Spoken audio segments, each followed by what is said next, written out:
madaxweynaha Jubbaland Axmed Maxamed Islaam Axmed Madoobe ayaa sameeyay arrin lama filaan ah oo ku aadan qaabka loo qaadanayo shaqaalaha gaarka ah iyo agaasimayaasha guud ee wasaaradaha dowlad goboleedka Jubbaland.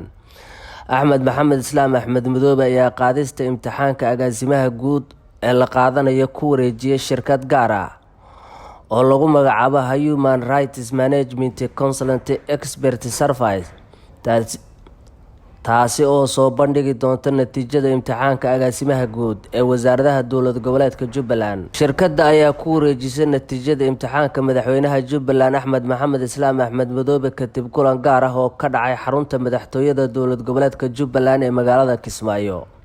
Axmed Maxamed Islaam Axmed Madoobe oo arrinta lama filaanka ka hadlay ayaa shaaca ka qaaday sababta shirkadda gaarka loo leeyahay ee hawshan ay u xil saartay ay tahay in laga fogaado musuqmaasuqa iyo waxyaabaha dadka iska horkeeni kara.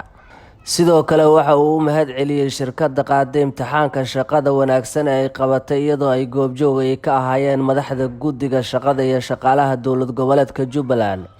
Ugu dambeyntii madaxweynaha dowlad goboleedka Jubbaland ayaa ballan qaaday in qof walba oo ka soo gudbay imtixaanka xaquuq u leeyahay in lagu qiimeeyo aqoontiisa iyo waayo-aragnimadiisa, taasi oo saldhig u noqon doonta shaqooyinka muhiimka ah ee dowlad goboleedka Jubbaland. Marwada koobaad ee qaranka Qamar Cumar Cali ayaa soo booqatay xarunta agoonta gabdhaha Boondheere iyada oo u mahad celisay dowladda Jabuuti ee hirgelisay xaruntani. Marwa Qamar ayaa 16 gabdhood oo agoon oo sanadkani dhameystay waxbarashada dugsiga sare waxa ay u ballan qaaday inay ka bixin doonto waxbarashada jaamacadda. Marwada koobaad ee madaxweynaha oo la hadashay warbaahinta ayaa sheegtay in awoodda dowladda ay ku caawin doonto gabdhahan iyada oo si weyn ugu mahad celisay walaalaha reer Jabuuti, gaar ahaan madaxweynaha Jabuuti Ismaaciil Cumar Geele iyo marwadiisa oo xaruntani ka hirgeliyay magaalada Muqdisho. In ka badan 1000 gabdhood oo agoon ayaa wax ka barata xaruntani oo shaqeynaysay 10kii sano ee la soo dhaafay, waxayna ka kooban tahay heerarka koowaad ee dugsiyada.